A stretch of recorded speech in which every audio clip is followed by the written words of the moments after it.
Hi guys, welcome back to the Drive Life channel. In today's video we're going to be discussing whether you should buy a P3 Volvo. Now, I discussed in my last video the relationship between the P3 generation Volvos and Ford, but I also hinted that I would be making a separate video about the best bits about this car, what it's like to own. I've owned this car for 3 years now. We've done 50,000 miles and it's just been fantastic. So I'm going to talk through the things I like, some of the things I don't like, some of the things that could be a bit of a pain, and just give you a real honest rounded opinion on the whole thing. So for those of you who don't know, this is my 2009 Volvo S80 D5. It's one of the first ones with the 205 horsepower engine, 5-cylinder twin turbo diesel. It's got the Polestar tune on it, so it's a bit quicker than standard. I've owned this car for 3 years and I've done a lot of things with it. I bought it at auction for £1,500 with 80,000 miles on. We're now knocking on 130,000 miles, including a trip to the Arctic Circle in the -36 in the winter. This thing just keeps going. It's used as my daily driver, my commuter. It's used as a dog carrier. It's used as a furniture carrier. Our other vehicle is this Jeep Wrangler here, so not the most practical. So a lot of the stuff gets put in the Volvo. Trips to B&Q, etc., are all done by the Volvo. So I've got a pretty good understanding of what these cars are like to live with. Now, for those of you who don't know, the P3 generation came out in 2007 with the S80. The V70 and XC70 followed a year later. You then got the S60 and the XC60 as well, joined it, as well as the V60. So quite a big generation of cars. They all share a lot of interior parts. The way they drive is all very similar. A lot of suspension shared with the Ford platform. So there's a lot of parts availability, and that's one of the things I love about it, is that you can, these front brakes that I bought were from a Freelander, but they fitted this car perfectly because they are the same spec. Now, I think these cars really do represent great value at the moment. You can pick these up for under £4,000 for a higher mileage one, and what you get for that is a really comfortable, solidly built car. Now, if you want a lower mileage one, etc., you can expect to pay anything up to 15-20 grand for one that's sort of 2016, really low mileage. I wouldn't worry about mileage too much, to be honest, on these, providing it's been looked after. They're pretty faithful companions. You're not going to find a car that's more comfortable. And let's just take a seat in this car. I've spent many hours, far too many hours, behind the wheel of this thing. And as soon as you get in, it just feels like home. The seats, I mean, Volvo are famous for their seats, and these are no exception. They are just fantastic. These are finished in the black leather, heated.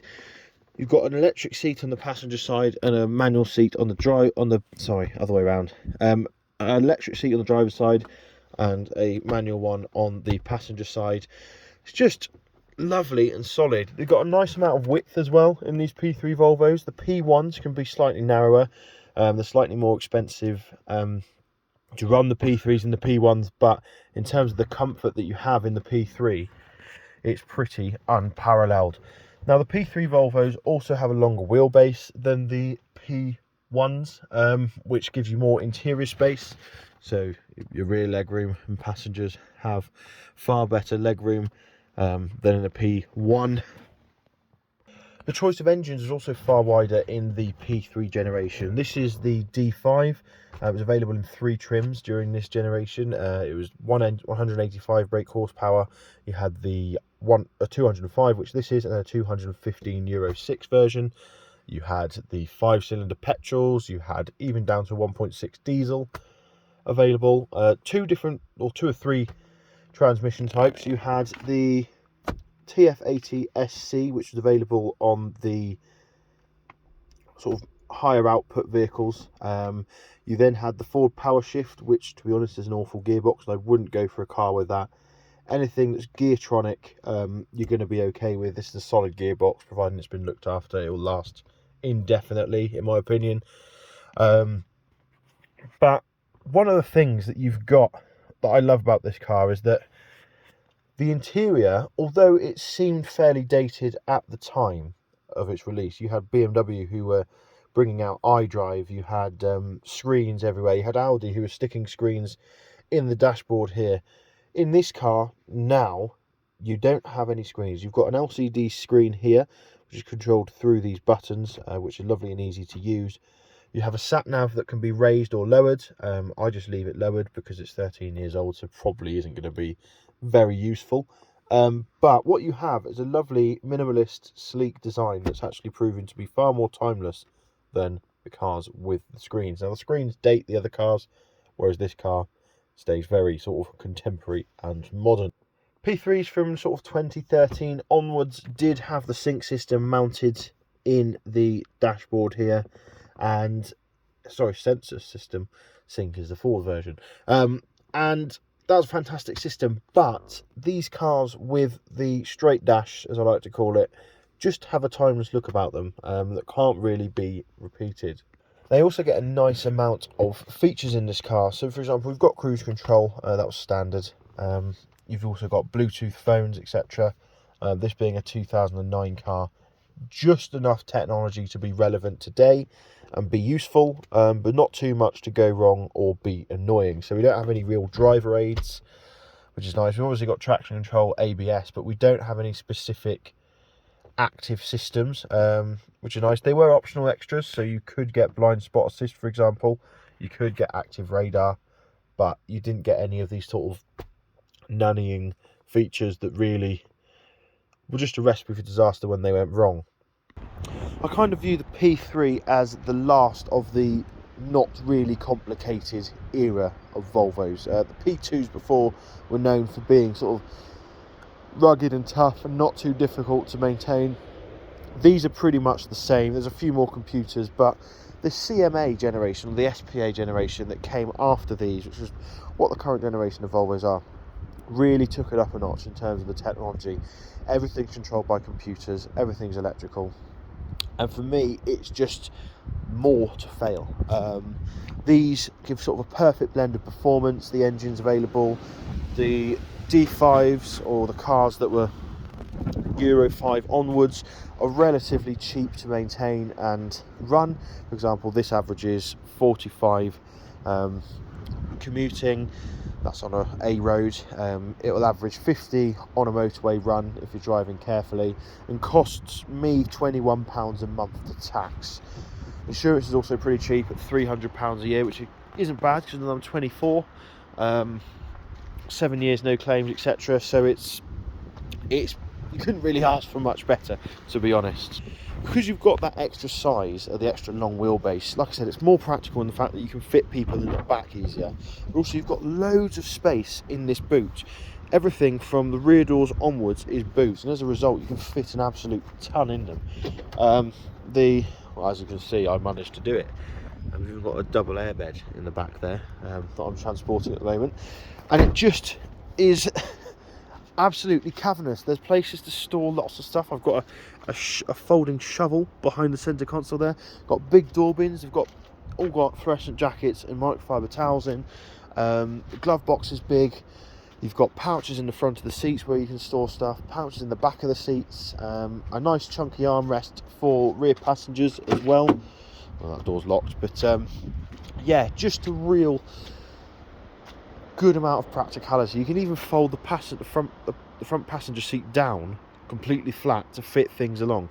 You got 50-50 folding rear seats, or sorry, 60-40 folding rear seats, and it's just, yeah, I haven't found anything I can't really fit in it, apart from obviously the obvious fact that it's a saloon and I can't fit a massive wardrobe in. But planks of wood, all that sort of stuff are brilliant. Towing, I've towed nearly at this car's maximum of 2 tons, and it was absolutely brilliant. The self-leveling rear suspension was excellent as well, and I expect that will be the same for all of the P3s. You get a slightly higher towing rating with the automatic transmission than you do with the manual, just to save the clutch. So that's 1800 kilos on a manual and 2 tons on the automatic. Obviously check for your specific car. The V60s, etc. may vary, but I know the XC60 can really tow well as well. And I really think if you had the V70, you wouldn't need something like our Sprinter over there. You would just have that. You could sleep in it, you could transport anything that you couldn't transport in a V70 or XC70. You wouldn't be able to get in your house anyway through a door. So really a great platform as a practical family car. You've got Isofix, you've got heated seats, you've got heated washer nozzles, you've just got all sorts to play with, and all sorts to keep you busy with. But ultimately what you have is a car that is a pleasure to get in every day. Even if you've had a bad day at work, it's cold, it's raining outside, you get in here, set your heater controls with the sound system, fantastic sound system on these. You truly become isolated and more relaxed when you get home than you were when you left the office, which is always a bonus, I think. So yeah, P3 Volvos, are they any good? I think they're fantastic. We do have a few issues that were fixed on the early cars. Leaking windscreen was a big issue. Volvo basically forgot to bond in the top of the windscreen, or there was an issue with the bonding on the top of the windscreens, which meant they used to leak. This one used to leak until I got a Volvo windscreen replacement. So it's got an original Volvo windscreen, just a brand new one, rather than, and I actually bonded it in properly this time. So but other than that, electrical gremlins, if you have a car that hasn't been looked after, same as you get on all cars really. So yeah, my experience has been fantastic. I'm sure there'll be people who haven't had amazing times, but honestly, these cars are just fantastic. I thoroughly recommend them to everyone who asks me what car to get. Currently trying to get Mrs. DL to get one as well. Yeah, fingers crossed we'll succeed on that. But yeah, until then, thanks for watching. Don't forget to like, comment and subscribe. Let me know if I've missed anything out or you'd like to add anything to the conversation. Stick it in the comments down below, and I'll see you next video. Cheers.